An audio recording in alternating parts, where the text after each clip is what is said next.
Caja de Ingenieros Gestión. Estamos dando unos minutos de cortesía para iniciar este webinar sobre riesgos climáticos, invertir en el clima, invertir en la descarbonización de la economía, a cargo de Chose Garrido, que es Portfolio Manager en Caja de Ingenieros Gestión.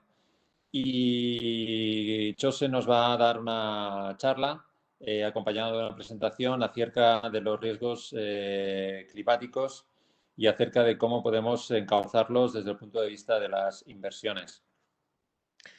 Ya sin más, podemos dar por iniciado el webinar y bueno, como introducción, tan solo compartir con ustedes el agradecimiento en primer lugar de que tengan el interés por conectarse a este webinar, que estoy convencido que será de interés para ustedes. Desear que estén todo lo bien posible. Estamos saliendo de una pandemia y esperemos que pronto volvamos a cierta normalidad. Pero lo que es evidente es que en términos de clima las cosas deben cambiar. Y en este sentido, solo recordar que mañana es el Día Mundial de Desertificación y sequía, el Día Mundial. Lo cierto es que el calendario está lleno de días mundiales acerca del cambio climático, pero los hechos son desgraciadamente pocos en cuanto digamos, motivos para celebraciones.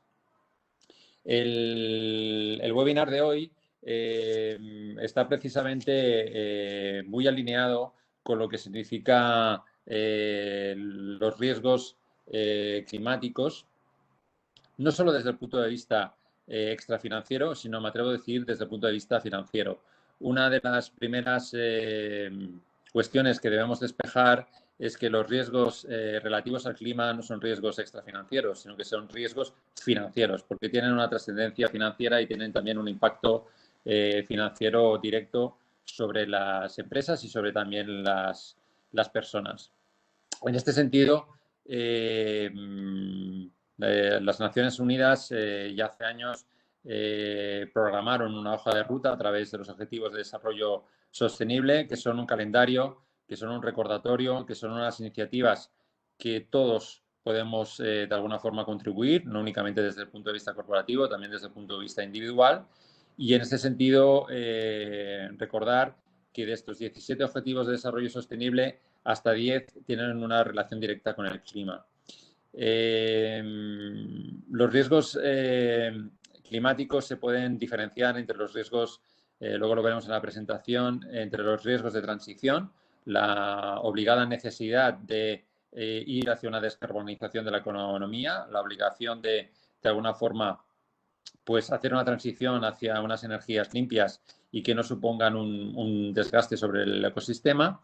Y luego riesgos, digamos, directos, todo lo que está relacionado con lo que son desastres naturales de distinta índole, ya sean ciclones, ya sean tornados, ya sean sequías, ya sean incendios forestales, es que lógicamente tienen un desgaste y tienen una derivada, y es que el ecosistema se resiente y luego también hay unos costes, digamos, que no se pueden seguir asegurando. En este sentido, pues es evidente que hay un impacto financiero y una traslación económica en todos este tipo de desastres. Nosotros en Caja de Ingenieros Gestión, como inversores responsables y como que llevamos ya muchos años de alguna forma pues poniendo hincapié en lo que es este tipo de problemas, de casuísticas, hemos hecho un esfuerzo importante en intentar medir los riesgos asociados a nuestros portfolios. Luego veremos en la presentación cómo básicamente tenemos ahora dos informes que intentan de alguna forma desgranar estos riesgos climáticos o estos riesgos, digamos, asociados a lo que es el medio ambiente a través de los informes de los Objetivos de Desarrollo Sostenible, que nosotros le llamamos la ficha ODS, donde vemos la contribución del portfolio a nivel de los distintos Objetivos de Desarrollo Sostenible. Y luego también tenemos un informe de de riesgo climático, donde de alguna forma pues intentamos ver en nuestros portfolios si estamos alineados o no con los objetivos del Acuerdo de París. Intentamos medir también cuáles son los líderes y los laggards, las empresas que lo hacen mejor y las empresas que lo hacen peor.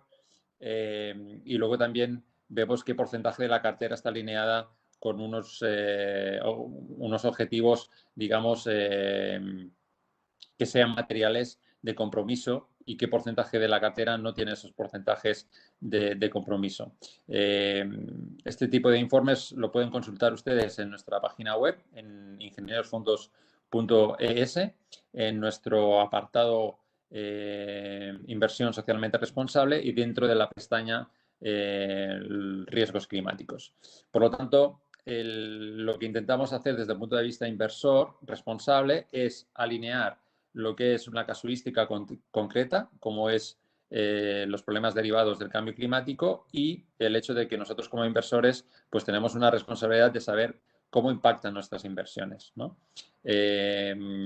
Nosotros nos preguntamos, pues para una determinada cantidad que podamos invertir en nuestros fondos de inversión, eso cómo se traduce en términos de soluciones de impacto, ya sea a nivel de soluciones de energías alternativas, ya sea a nivel de soluciones de eficiencia energética, de edificios sostenibles, de gestión sostenible del agua o residuos y contaminación.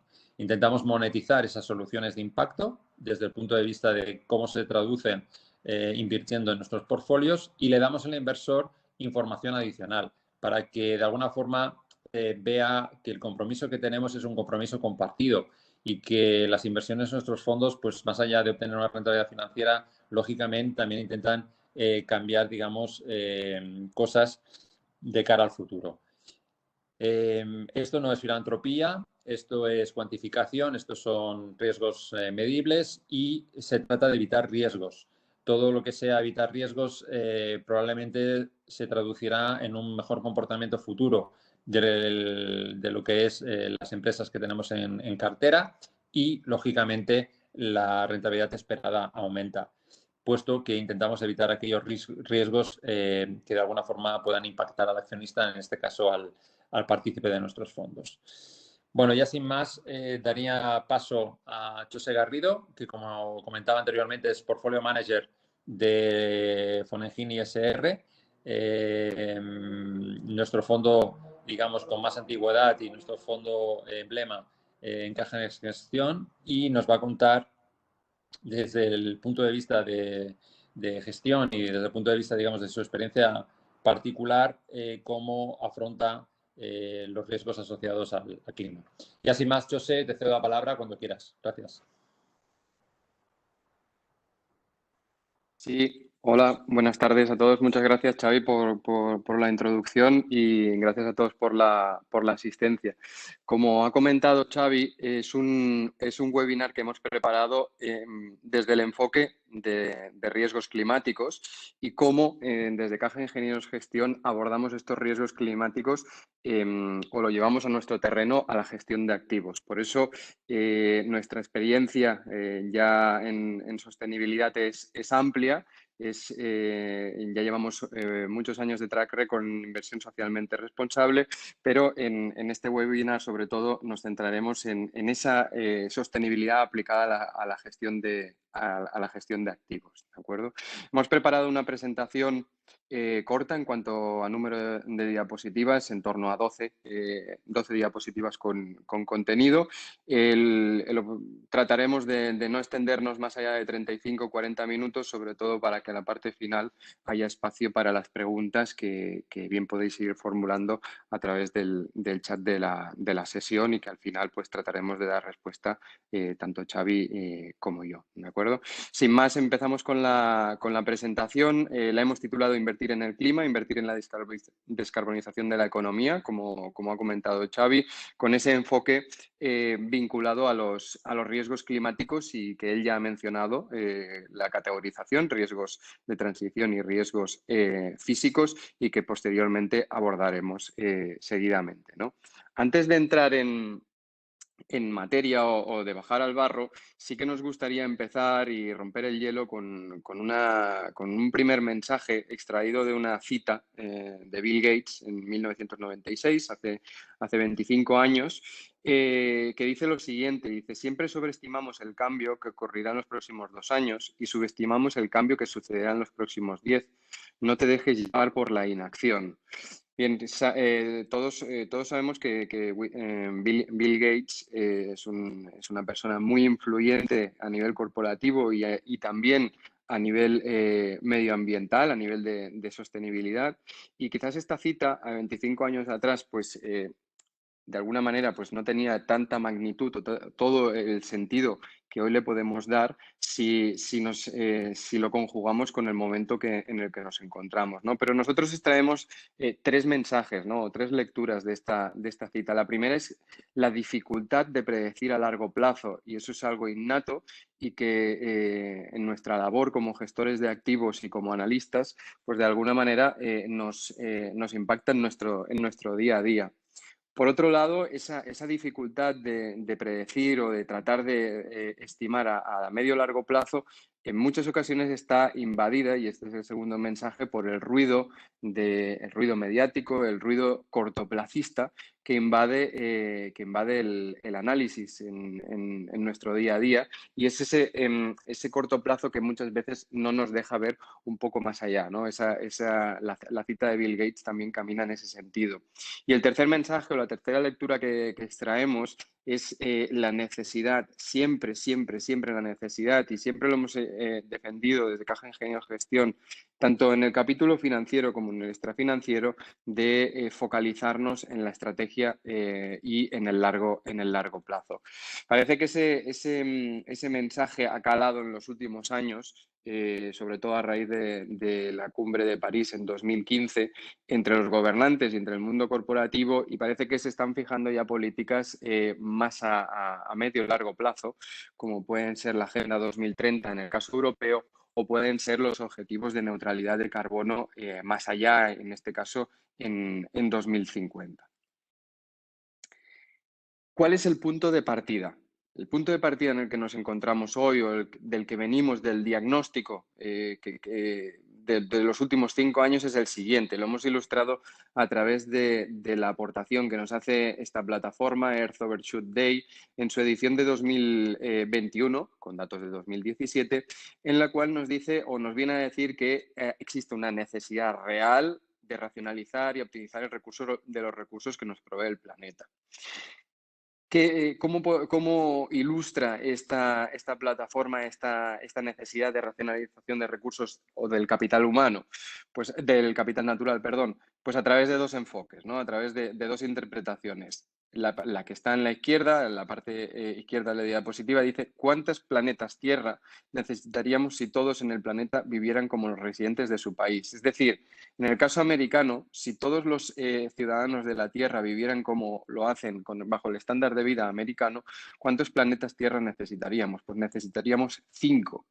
En el caso, si tomamos el caso más doméstico, el caso español, pues necesitaríamos algo más o casi 2,5 veces el tamaño de la Tierra en términos de capacidad o de recursos naturales. El otro enfoque, que es el que aparece a la derecha, es cuántos países como Japón, por ser Japón el primero en la lista, necesita el propio Japón para satisfacer la demanda de sus residentes sobre la naturaleza. Es decir, cuánta naturaleza de alguna manera consumen los propios japoneses. Pues el equivalente a casi 8 veces el tamaño o las capacidades naturales de su propio país. Si se lo llevamos al caso doméstico, serían algo más de 3 veces la extensión de España. Es una buena medida, y son 2 interpretaciones o 2 lecturas de la misma cuestión que nos permiten poner blanco sobre negro las dificultades o la exigencia que le estamos trasladando al planeta Tierra en términos de recursos. ¿Qué podemos hacer? En la diapositiva número 4, pues ¿Qué podemos hacer? Volvemos a Bill Gates, esta vez un poco más reciente. Antes hablábamos de la cita de 1996, ahora tiraremos de su reciente libro, de su recién publicado libro en febrero de 2021, Cómo evitar un desastre climático, ¿de acuerdo? Fue publicado a principios de año y este libro, el principal mensaje que nos deja es que, o el reto al que nos plantea a la Tierra, a los ciudadanos, a los habitantes de este planeta, es cómo dejar de emitir 51.000 millones de toneladas de GEI, esos gases de efectos invernaderos, a la atmósfera cada año. ¿De acuerdo?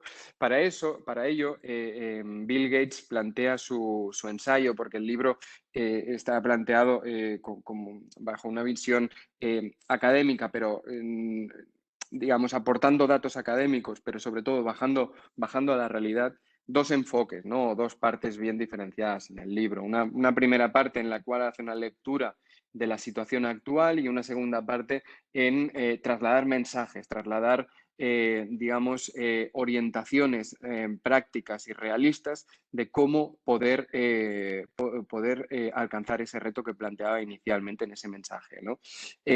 Hay que reducir drásticamente la dependencia de los combustibles fósiles, pero no hay que, digamos, de alguna manera, no hay que frenar o dejar de consumir inmediatamente esos recursos, esos combustibles fósiles, entre otras cuestiones, porque hay una gran parte de los ciudadanos de la Tierra que todavía necesitan de ellos para seguir progresando y seguir avanzando en el desarrollo de sus economías y en su desarrollo social. Estamos hablando de los países desarrollados todavía, en vías de desarrollo todavía muy por detrás de los países desarrollados en términos de capacidad adquisitiva o de poder adquisitivo y que necesitan de esos combustibles hoy por hoy todavía baratos para seguir progresando. Por eso el planteamiento que él hace es que no hay que tanto como dejar de consumir esos combustibles fósiles, sino que buscar las vías para absorber o capturar ese carbono que es emitido por la combustión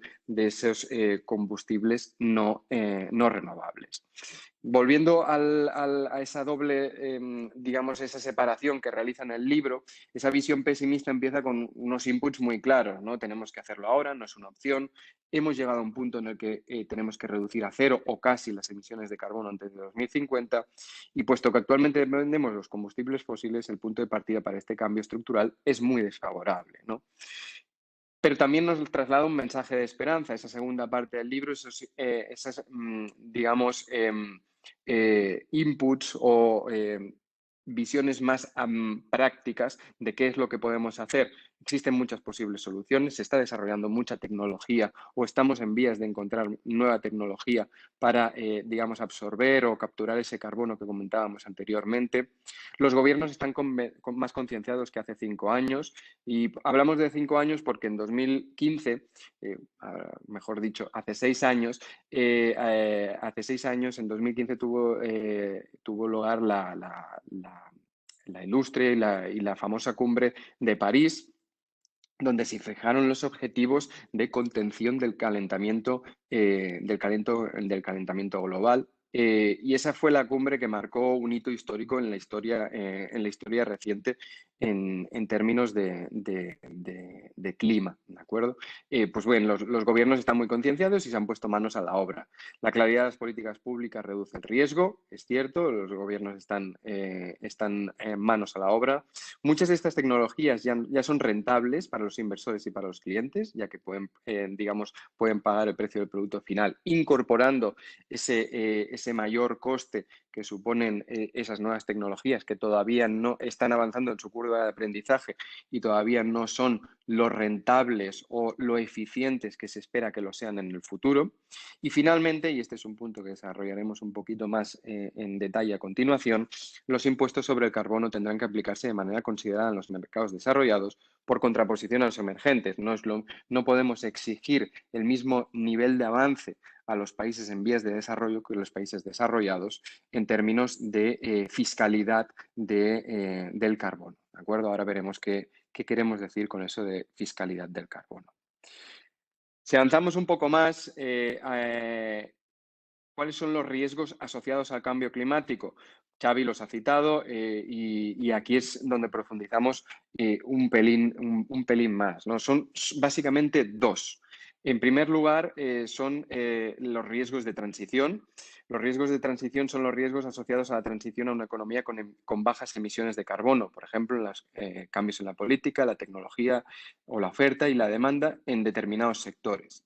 Y por otro lado, los riesgos físicos, los riesgos que claramente nos pueden impactar desde el punto de vista físico por el cambio climático que se está produciendo, ¿no? Estamos hablando de sequías, estamos hablando de temperaturas extremas, estamos hablando de inundaciones, estamos hablando de incendios forestales. ¿Cómo abordar estos riesgos climáticos, estos riesgos de transición y estos riesgos físicos? Pues existe, digamos, una doble aproximación. Por un lado está la mitigación, que entraremos ahora en detalle. Y por otro lado, la adaptación y la resiliencia, ¿no? Las palabras ya son suficientemente concluyentes como para intuir por dónde van los tiros. Cuando hablamos de mitigación, hablamos de reducir y estabilizar los niveles de gases de efectos invernadero, ¿de acuerdo? Es decir, tratar de contener la emisión de esos gases de efecto invernadero. ¿Cómo lo podemos hacer? Ahí tenemos algunos ejemplos. Por ejemplo, el uso de fuentes de energía renovables. Si tomamos el mix energético global a nivel mundial de generación energética, vemos que hoy el carbón, el crudo y el gas representan aproximadamente un 60% de la generación de energía a nivel mundial. La energía nuclear aporta dentro de ese pastel en torno a un 15%. Y si consideramos el viento y la solar, las dos, digamos, tecnologías renovables puras, y le añadimos la parte hidroeléctrica, estaríamos hablando de un 25%. 60 la parte más sucia, 15 la nuclear y un 25% la parte más limpia. Eso es hoy, la radiografía hoy, estimada. ¿Cuál se espera que sea en 2050? Totalmente radical. En la parte más contaminante, la parte más asociada a los combustibles fósiles, carbón, crudo y gas, se espera que baje del 60% al 35%. La nuclear pasaría del 15% al 5% y el complemento sería las energías renovables más la hidroeléctrica, que hay algunos que no lo clasifican en esa parte, pero para nosotros debe ser así. Y sería un 60%, pasaría de un 25% a un 60% del mix de generación a nivel global. Esa es una gran medida, es la primera medida que consideramos de mitigación para abordar estos riesgos asociados al cambio climático. Por otro lado, el recondicionamiento de edificios. Hay que tener en cuenta que los edificios suponen, estamos pensando en edificios tanto de residencial como no residencial, suponen algo así como entre un 25% y un tercio del total de emisiones de gases de efecto invernadero que se vuelcan o que se lanzan a la atmósfera a nivel global. El transporte, la infraestructura más sostenibles, lógicamente aquí ya sabemos de lo que estamos hablando. Mejora de la gestión forestal y reducción de la deforestación. Claro, estamos hablando de que uno de los principales absorbientes de CO2 son los bosques. Pues necesitamos de esos bosques amplios y extensos para, digamos, absorber ese carbono que no vamos a dejar de emitir, pero que sí que de alguna manera tenemos que tratar de neutralizar, que es lo que venía a decirnos Bill Gates en su libro. Mejor gestión de cultivos y pastos para aumentar el almacenamiento de carbono en el suelo. Políticas de reducción de carbono que penalizan a los grandes emisores y promueven la reducción de la emisión de gases de efecto invernadero. Aquí estamos hablando de la fiscalidad del carbono. Y cuando hablamos de la fiscalidad del carbono o la política asociada a la fiscalidad del carbono, estamos hablando de los derechos de emisión de carbono que hace unos años eran unos grandes desconocidos, pero hoy en día ya no lo son tanto. Son esos derechos que cotizan en mercados regulados y que de alguna manera le sirven a aquellas compañías que emiten en exceso CO2 a la atmósfera compensar con la compra de esos derechos ese efecto negativo que tienen con su propia actividad sobre el clima, sobre el medio ambiente. Pues bueno, la radiografía, ¿cuál es? Actualmente pues hay una heterogeneidad, hay una amalgama de sistemas de fijación de precio de esos derechos de carbono a nivel mundial. Hay 64 instrumentos a nivel mundial. Cubren aproximadamente un 21% del total de emisiones de gases de efecto invernadero a nivel mundial y tienen un precio medio ponderado de 21 dólares por tonelada. Esto que a lo mejor no nos dice nada, estos 21 dólares por tonelada, lo tenemos que poner en contraposición con ¿qué? Con el objetivo que nos traslada el COP21 de París desde 2015, en el cual para cumplir esos objetivos de contención del calentamiento global deberían situarse esos derechos del carbono entre 40 y 80 dólares. Y las recientes estimaciones de la Agencia Internacional de la Energía, que van un poco más allá y dicen, volviendo a lo que decía Bill Gates de separar el tratamiento para desarrollados que para emergentes, dicen de que deberíamos incluso alcanzar para realmente desincentivar la emisión de gases de efecto invernadero, deberíamos llegar a niveles de precios del derecho del carbono en torno a 200 dólares por tonelada para países emergentes y 250 dólares por tonelada para países desarrollados. ¿El objetivo cuál es de estos derechos de carbono? Básicamente son dos. Por un lado, cambiar los hábitos de inversión, es decir, invertir en tecnología verde, en tecnología que contamine menos. Y por otro lado, que de alguna manera estará financiado, favorecer los ingresos públicos o la recaudación pública para, a su vez, canalizar esos mayores ingresos a nuevas tecnologías o a tecnologías más limpias, menos contaminantes. Bien, esos serían los riesgos de mitigación, o digamos, las estrategias de mitigación, ¿de acuerdo? Las estrategias de adaptación y resiliencia tratan de adaptarse a un clima cambiante y, obviamente, implica adaptarse a los cambios reales o eventos climáticos futuros esperados, ¿de acuerdo? ¿Cómo podemos hacerlo? ¿Cómo podemos abordarlo? Proteger las costas y adaptarse al aumento del nivel del mar. Esto es un hecho, el nivel del mar aumenta con el calentamiento, con el calentamiento, con el cambio climático y eso de alguna manera los países que tienen más exposición en su geografía a océanos y mares, pues son más sensibles a este riesgo. Construir defensas contra inundaciones, gestionar el uso de la tierra, planificar de manera eficiente los recursos hídricos, desarrollar cultivos resistentes a la sequía, proteger a la energía de infraestructura pública y, finalmente, desarrollo de sistemas de refrigeración limpios. Siguiendo con esos dos riesgos, los riesgos físicos y los riesgos de transición, eso ya hemos visto que tiene una afectación directa sobre la economía a distintos niveles, a nivel de interrupción de negocios, a nivel de los activos, a nivel de flujos migratorios, a nivel de activos que dejan de tener valor.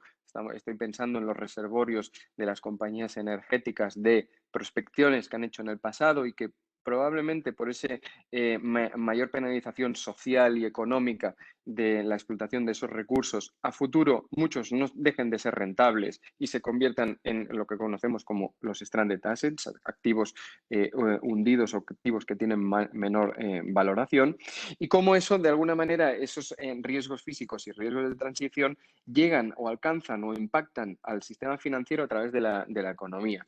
Y el sistema financiero pues se ve afectado o penalizado desde el punto de vista del crédito, desde el punto de vista de pérdidas de mercado en las diferentes clases de activos, renta variable, renta fija, materias primas, también el mundo del seguro o a nivel de riesgo operacional. El hecho de que en esta capa, en el sistema financiero, se produzcan impactos de tipo negativo, hace que a su vez vuelva a repercutir en forma de bucle sobre la economía y entremos en una espiral o en un círculo negativo. Comentábamos al inicio que una vez hecha la lectura de dónde nos encontramos y hacia dónde vamos, queríamos trasladaros de alguna manera cuál es nuestro enfoque como gestores de activos de los riesgos climáticos. En este webinar lo que hemos traído es una parte, no todo el detalle del informe, porque el informe es bastante extenso, tiene más de 12 páginas, ese informe de evaluación de clima que os publicamos trimestralmente en la web, como ha citado Xavi al inicio, en la web de ingenierosfondos.es, en el apartado de sostenibilidad, y que lo hacemos individualmente para cada uno de nuestros fondos. Es un informe trimestral y es un informe que ahora mismo está disponible en su versión de marzo y que próximamente lo estará en su versión de junio. En este caso, a título ilustrativo, pues hemos traído el caso del Fonengin ISR, que, como Xavi ha dicho al inicio, es el primer fondo bajo etiqueta de inversión socialmente responsable que tuvimos en la casa y, por tanto, el más antiguo o con más trayectoria en términos de sostenibilidad, ¿de acuerdo? Para realizar o para analizar o evaluar los riesgos climáticos y el impacto sobre nuestra cartera, utilizamos una herramienta de un proveedor de contrastadísima calidad como es ISS. ISS es antiguamente muy conocido, sobre todo por sus análisis en el mundo o en el epígrafe de gobierno corporativo, pero en los últimos años ha hecho un trabajo intensísimo en el campo medioambiental y nos ofrece una plataforma que nos provee una información valiosísima y que compartimos desde el año pasado con todos los partícipes y todos los interesados en nuestros fondos, y que, bueno, en este webinar trataremos un poco de desgranar, ¿de acuerdo?, esa información.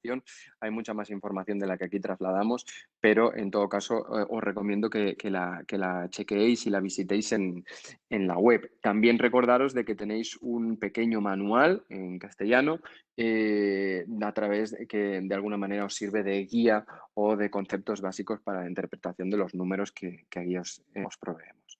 Bien, en la primera diapositiva hablamos de métricas de carbono, ¿de acuerdo? Es una métrica que ya venimos de alguna manera reportando desde hace mucho más tiempo y que se ha convertido en un estándar de la industria. ¿Qué información os mostramos inicialmente? Pues en primer lugar, cuál es el volumen de emisiones de toneladas de CO2 por parte de nuestra cartera, portfolio, versus el benchmark. Y lo hacemos bajo dos enfoques: el Scope 1 y 2 y el Scope 3. ¿En qué se diferencian? El Scope 1 habla de las emisiones directas por parte de las compañías en cartera.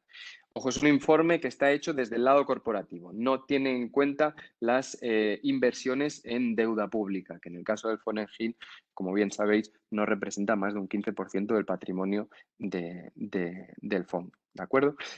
Scope 1 habla de emisiones directas. Scope 2 habla de emisiones indirectas generadas por la electricidad o el calor que consume la compañía, y en agregado la cartera, cuando agregamos en las compañías que conforman esa cartera, para desarrollar o para el desarrollo de su negocio, de su operativa. Y en tercer lugar tenemos el Scope 3. ¿De acuerdo? El Scope 3, que es el más heterogéneo, por así decirlo, y el de más difícil cuantificación, y es donde está la industria prestando especialmente atención. Son todas aquellas emisiones causadas por toda la cadena de suministro, incluyendo el uso que realiza el consumidor durante toda la vida del producto o del servicio que presta la compañía. ¿De acuerdo? En todo caso, lo que vemos es que el Fonengin está ampliamente por debajo, tanto si tomamos la métrica de Scope 1 y 2, como si la tomamos en Scope 3, está ampliamente por debajo de su benchmark, que es un benchmark global a nivel mundial, ¿de acuerdo? Si eso en toneladas de CO2 no nos dice nada, lo que podemos hacer es reportarlo a través de una métrica o de un ratio, que en el denominador utilizamos los millones de ventas, de ingresos en euros, en este caso, que tienen las compañías, ¿de acuerdo? Es la columna en donde aparece la etiqueta Carbon Intensity, ¿de acuerdo? El Carbon Intensity del Fonengin es de 54 toneladas o casi 55 toneladas por millón de ventas en euros. respecto a un benchmark que está en 173 toneladas. O sea, está sensiblemente por debajo. Si utilizamos los pesos de cada una de las posiciones en cartera, pues serían 51 toneladas versus 151 toneladas. Y en la última columna aparece el CRR, es un indicador, el Carbon Risk Rating, es un indicador propio de ISS y es un indicador que va de 0 a 100, siendo 0 el peor y siendo 100 el mejor. Y valora cómo cada compañía se enfrenta a los riesgos climáticos específicos de su industria y tanto en su operativa día a día como en el global de su cadena, el de la cadena de suministro. Pues en este caso el Fonengin tiene unas prestaciones algo ligeramente superiores al benchmark, ¿de acuerdo? En la parte inferior de la diapositiva, ¿qué tenemos? Pues los 10 principales contribuidores en términos de emisiones de CO2 a la cartera. Pues bueno, las 10 principales posiciones, digamos, contribuyen en un 78% al total de emisiones de la cartera corporativa y tienen un peso sobre el total del patrimonio del 19%. Lo más interesante, más allá de destacar algunos sospechosos conocidos como pueden ser Galp, una compañía energética en primera posición, es que el Carbon Risk Rating en la última columna nos indica cómo está posicionada cada una de esas compañías respecto a su industria en términos de gestión de riesgo climático. Y vemos que esas compañías más penalizadas por ser las compañías que más emiten dentro de la cartera, tienen un comportamiento en línea con su sector o incluso bastante superior, como en el caso de UPM, que es una papelera finlandesa. La segunda diapositiva de este informe, que hemos querido destacar, es el análisis de escenarios de alineación climática. ¿De acuerdo? A través de una serie de factores, y esos factores incluyen presupuestos sectoriales provistos por la Agencia Internacional de la Energía, los volúmenes de emisiones que realiza cada una de las compañías, el peso en cartera y si hay objetivos o no por parte de las compañías planteados a futuro en términos de gestión climática, lo que hace ISS es tratar de ver cuál es y cuál será el grado de cumplimiento en base a lo que conocemos como el escenario de desarrollo sostenible de la Agencia Internacional de la Energía, SDS, cuál será el nivel de calentamiento que aportaría una cartera, y si la lleváramos a la máxima extensión al 100%, en términos de grados centígrados y cuál sería el cumplimiento en términos de años de ese objetivo 2050 de máximo 2 grados centígrados de calentamiento global. Pues en este caso el Fonengin a cierre de marzo está por debajo de la curva, tan solo digamos alcanzaría los objetivos a 2029-2030, pasado ese periodo estaría digamos, incumpliendo esos objetivos de contención de calentamiento global y eso se traduciría en un más 2,6 grados centígrados. ¿De acuerdo? ¿Eso ha variado? Sí, ha variado. Estamos cerca de 2040. Hemos hecho una gestión activa de la cartera para minimizar esos impactos con unos cambios muy pequeños y muy focalizados en determinados nombres para mejorar las prestaciones del fondo en este epígrafe. El ideal es que en 2050 la cartera como máximo supere digamos, añada como máximo 2 grados centígrados en base a ese escenario más permisivo derivado de la cumbre del clima de 2015 en París. ¿De acuerdo? Trabajamos en ello y en la próxima actualización del informe seguramente ya os puedo asegurar que veréis una evolución positiva en este epígrafe. Volviendo un poco al esquema que teníamos anteriormente, análisis de riesgos de transición climática. Bueno, vemos cómo es la generación de energía por parte de las compañías que tenemos en cartera. Vemos que el 30% es una energía con un origen verde. En cambio, el benchmark tiene un 29%, una energía sucia o marrón, por así decirlo, para hablar de combustibles fósiles, un 30% versus un benchmark del 51%, y donde estamos claramente también por debajo del índice es en el nivel de inversión en cuanto a combustibles fósiles o exposición a inversión en términos de combustibles fósiles. Eso es lo que nos vendría a decir esta tabla. Si analizamos desde el punto de vista del riesgo físico, ¿qué es lo que más nos llama la atención o qué es lo que queremos compartir? Queremos compartir dos epígrafes, ¿no?, del informe. En primer lugar, es la parte superior, el Portfolio Value at Risk nos viene a decir qué porcentaje o qué estimación de impacto en precio de las compañías y en agregado del portfolio se estima en base a una metodología de valoración tienen los riesgos físicos sobre la cartera y sobre el benchmark. Pues ahí vemos que nuestra cartera está sensiblemente por debajo del benchmark, siendo un impacto ya pequeño per se, pues está significativamente por debajo del índice. Issuers at Risk nos viene a decir cuál es el riesgo físico relativo del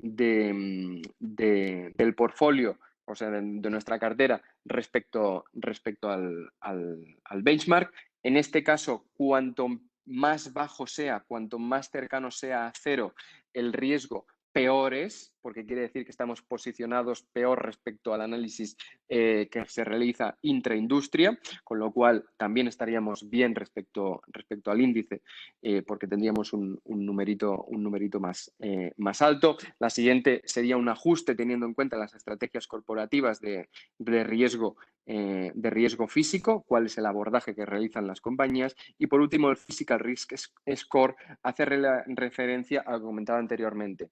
Cómo es de relativa la posición de cada una de nuestras compañías y por extensión de nuestro portfolio respecto a cada una de las industrias con las que se comparan en cada uno de los nombres que tenemos en cartera. Un número más alto nos da una mejor valoración, un número más bajo nos da una posición relativa inferior. En la parte inferior de la diapositiva tenemos las 10 compañías peores con un physical risk más bajo y de dónde proviene ese riesgo físico, ¿no? En general veis un 100 en la columna de incendios, porque de alguna manera u otra esas compañías o bien son intensivas en activos físicos o bien, no siéndolo tanto, y alguno podría estar pensando en Alphabet, indirectamente sí que lo son por la cantidad de centros de datos que necesitan para desarrollar su actividad y por lo tanto están altamente expuestos a temas de incendios, ¿de acuerdo? Si también vemos otro ejemplo, como el caso de una compañía como Danone de alimentación, o el caso más evidente en el caso de Diageo, que es una compañía de bebidas espirituosas, la sequía, en tanto en cuanto el agua es fundamental para el desarrollo, digamos, de su actividad, por ser imprescindible para la materia prima imprescindible para la confección de esas bebidas, pues tiene un riesgo físico un poco más elevado que el resto. Para acabar, perdón, hablaríamos de 3 tendencias de sostenibilidad que consideramos fundamentales y que de alguna manera directa o indirectamente están presentes tanto en Fonengin como en el resto de nuestras carteras y que creemos que son críticas para abordar esos riesgos climáticos en clave del cambio climático que estamos viendo. En primer lugar, es la apuesta y una apuesta decidida y valiente por la economía circular. Nos hemos servido del esquema de la Fundación Ellen MacArthur, que es que la verdad que es una eminencia o la plataforma que provee más información o de mayor calidad en este epígrafe, y creemos que en este sentido el correcto raciocinio de los recursos y, por otro lado, la reutilización de esos recursos, ya sean recursos finitos como pueden ser los combustibles fósiles, y como recursos no tan finitos como los renovables, sí que de alguna manera debe abordarse el trabajo para su reutilización y volver a reintroducirlos dentro de la cadena una vez han llegado a su uso final, para volver a tener un mayor raciocinio de los recursos, como comentaba anteriormente. El ejemplo de eso, hemos traído 4 ejemplos muy sencillos, son 4 compañías, algunas de ellas están en cartera. Las compañías están de alguna manera trabajando con esquemas de economía circular ya en sus modelos de negocio, y lo están implementando en buena medida porque es una demanda social y porque de otra manera está eficientando sus recursos e impactando positivamente en sus estados financieros. Pues tenemos ahí 4 compañías de distinta índole, ¿no? Tenemos una compañía de consumo discrecional como es Nike, podríamos hablar de Adidas, que incluso va más allá y están en nuestros portfolios europeos. La reutilización de los tejidos, o la utilización de tejidos que utilizan a su vez en materias primas recicladas, pues es fundamental, y es un abordaje que están haciendo las compañías textiles. En el caso de las compañías de bebidas, como pueden ser Heineken, comentábamos anteriormente el caso de Diageo, todavía es más plausible en el sentido que son altamente intensivas al uso de agua, y por lo tanto el estrés hídrico es una cuestión crítica para sus modelos de negocio, porque no lo necesitan para desarrollar sus productos. Pues bueno, están utilizando digamos, herramientas o sistemas de reciclaje, ya no tanto por el agua, que es fundamental, sino por otros residuos que vuelven a meter en la cadena de producción. Schneider Electric, a nivel de automatización y gestión de la energía. Y por último, Stora Enso, una papelera. Bien podríamos haber utilizado UPM, que es el caso de la papelera que está presente en el Fonengini SR, sobre todo a través de envases y cartón reciclado. La plasmación más directa de la economía circular, o digamos el ejemplo más que a todos nos viene a la cabeza, son los plásticos, ¿no? Y la necesidad de utilizar cuanto menos plásticos, y sobre todo utilizar plásticos digamos, que sean lo menos contaminantes posibles, o de no un solo uso, ¿no? Es algo que las instituciones y a nivel gubernamental ya se han puesto especialmente énfasis en este sentido. Pues las ventajas de apostar en términos de plásticos por una sustitución o por plásticos más sostenibles las encontramos aquí, ¿no? El recorte de costes a nivel corporativo, la adaptación a necesidades individuales, construir una lealtad de marca, mejorar la experiencia del consumidor, o reunir inteligencia a través de los datos que se pueden serigrafiar en esos envases, pues son elementos que nos aportan un valor añadido, y que hasta ahora con el plástico de un solo uso pues no podíamos hacer, o de alguna manera no estábamos explotando al máximo las capacidades del envasado, que de alguna manera sí que podemos hacerlo a través de estas funcionalidades, ¿no? Estas aplicaciones. Y finalmente, la economía del agua. El agua es ya lo hemos comentado anteriormente, dentro de este proceso climático que nos ha tocado vivir y al cual nos enfrentamos, es un bien escaso, y cada vez somos más personas en el mundo, ya lo hemos visto al inicio de la presentación. Por lo tanto, necesitamos un uso eficiente de esos recursos hídricos. Se están multiplicando por varias veces las necesidades de agua a futuro.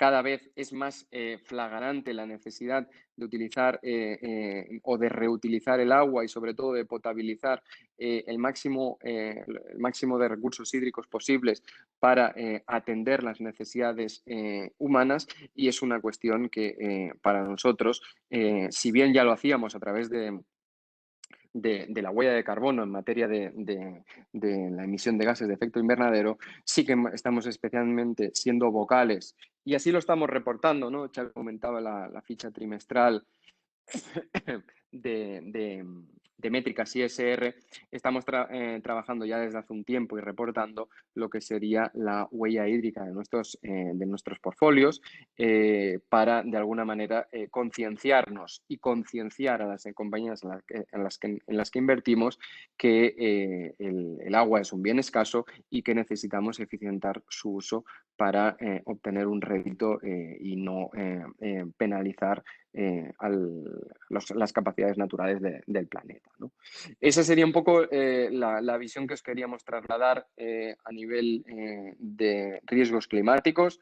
Quizás ha sido un poco express, he consumido algo de más de 5 minutos de lo que pensaba inicialmente, pero yo creo que tenemos aún 5 o 10 minutos por delante para tratar de resolver vuestras dudas y tanto Xavi como yo encantados de contestar lo que consideréis oportuno al respecto. Sí, José, hay una pregunta.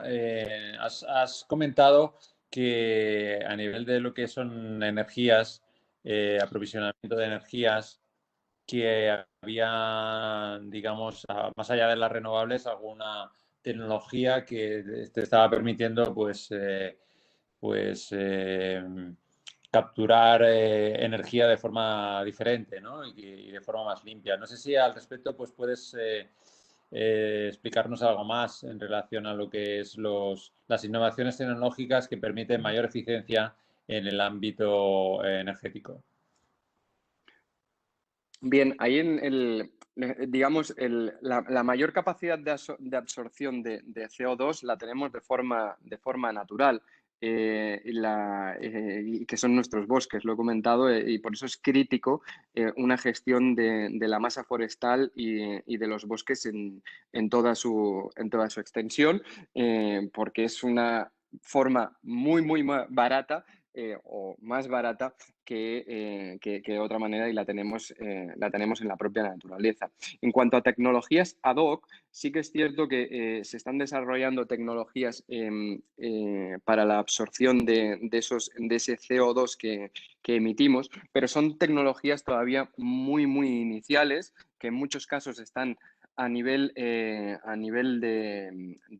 startup o digamos, de capital semilla, porque todavía no hay un desarrollo como tal.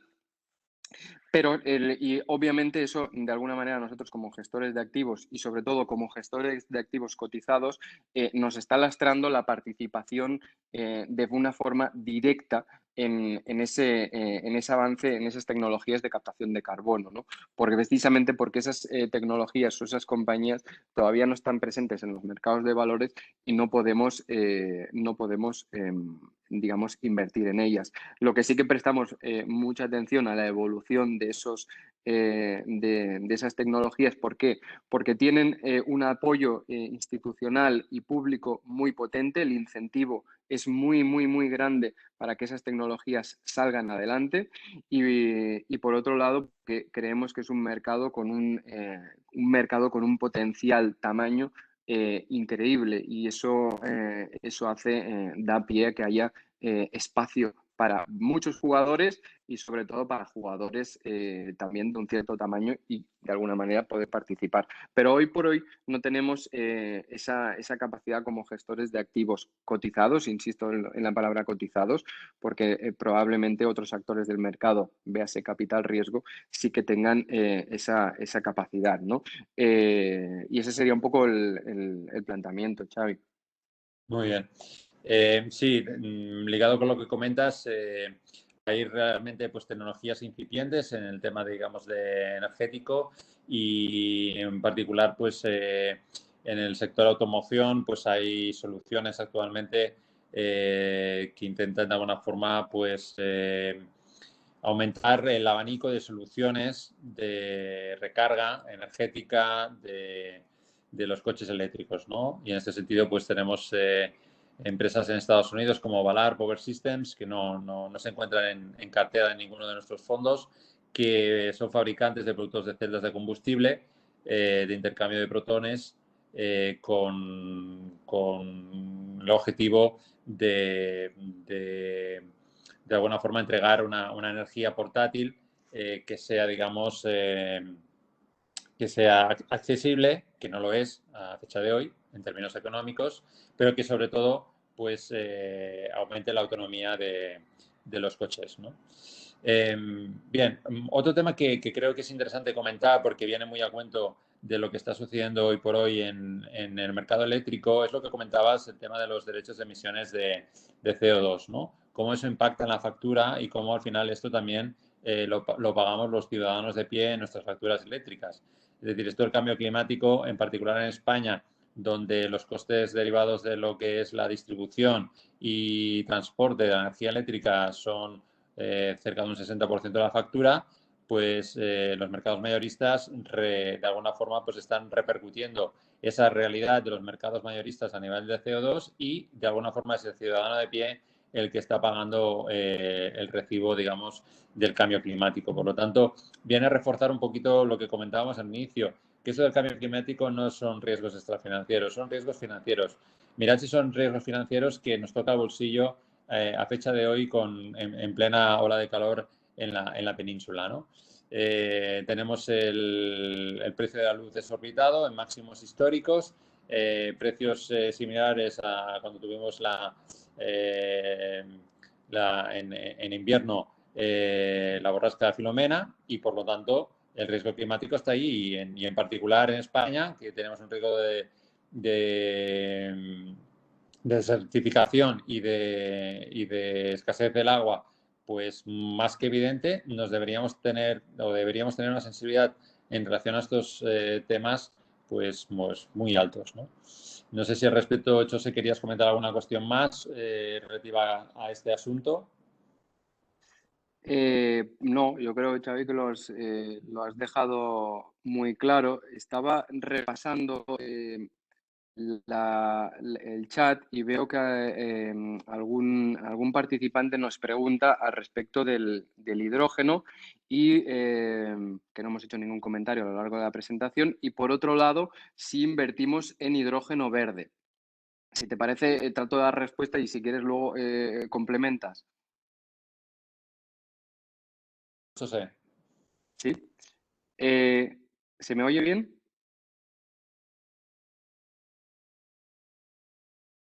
Entiendo que sí. Vale.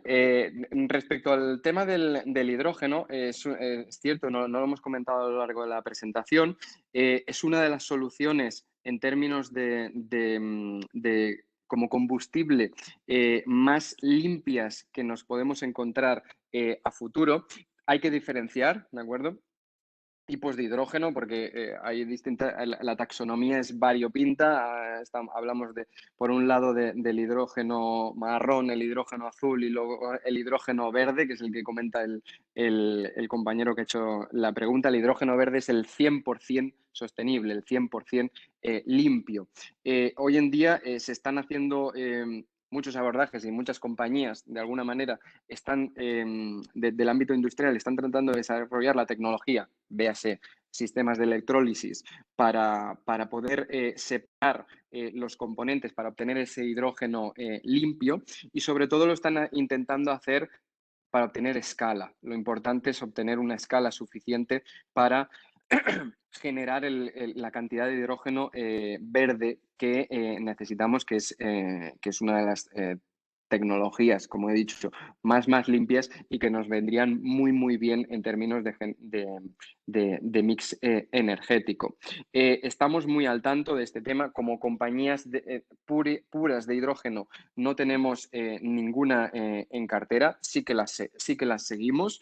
Tenemos alguna compañía que está haciendo algún pinito, y digo algún pinito en términos de hidrógeno verde, insisto, porque estamos en una fase muy incipiente del hidrógeno verde, con un gran respaldo público y un gran respaldo institucional, pero en el que el mundo corporativo todavía no ha dado ese paso de gigante. Lo dará estamos seguros que lo dará. Y cuando digo algún pinito, estoy pensando, por ejemplo, en una compañía de nuestro fondo, de Fonestini SR, como es Vopak. Vopak es una compañía que almacena, que tiene la infraestructura física para el almacenaje de productos químicos crudo y asimilados, y tiene una pequeña parte de su modelo de negocio, no más de un 10-15%, es el nivel al que alcanzará en los próximos años. Ya digo que es una parte incipiente, como así sucede en el resto de corporaciones cotizadas, que destinará a esa parte de almacenamiento de hidrógeno verde e incluso ligeramente a la generación, ¿de acuerdo? Con lo cual, sí, el tema del hidrógeno es fundamental. Sí, el hidrógeno verde es una solución óptima. Creemos que hoy todavía a nivel de inversión cotizada directa es difícilmente materializable en carteras, lo será. Lo será, ya sea desde una óptica industrial o desde una óptica de generación. Muy bien, José. Yo creo que hemos llegado al final del webinar. Solo a título de resumen, pues agradecer, lógicamente, la asistencia, digamos, de las personas que se han conectado a este webinar. Agradecer también a José su magnífica exposición y la presentación, que ciertamente es muy interesante desde el punto de vista no únicamente inversor, sino también didáctico. Tenemos un problema con el clima y hay que afrontarlo, y desde el punto de vista inversor, lógicamente, tenemos la responsabilidad de saber hacia dónde van nuestras inversiones y, sobre todo, exigir a las gestoras que las métricas medioambientales, ya sea la huella de carbono, ya sea la huella hídrica, ya sean las tonelidades de gases de efecto invernadero emitidas, o ya sea cuáles son los planes de alineamiento de las empresas que tenemos en cartera, por no decir también cuál es el rating ASG o cuál es la nota media de las empresas que tenemos en cartera en términos ambientales y sociales, sea pues alta. Y por lo tanto es muy importante que las gestoras hagan el esfuerzo de reportar y medir esos riesgos climáticos. En eso creo que en Caja Ingenieros pueden estar tranquilos, que estamos totalmente comprometidos con ese reto, que ciertamente es un reto, y en ese sentido les pido que nos vayan exigiendo pues que mejoremos esas prestaciones ambientales y sociales. Sin más, agradecerles a todos su asistencia en el webinar, y les encomiendo a que visiten nuestra página web ingenierosfondos.es, donde podrán encontrar todo tipo de documentación relativa a los riesgos climáticos. Muchas gracias y nos vemos en breve. Gracias a todos. Adiós, gracias. Adiós, adiós.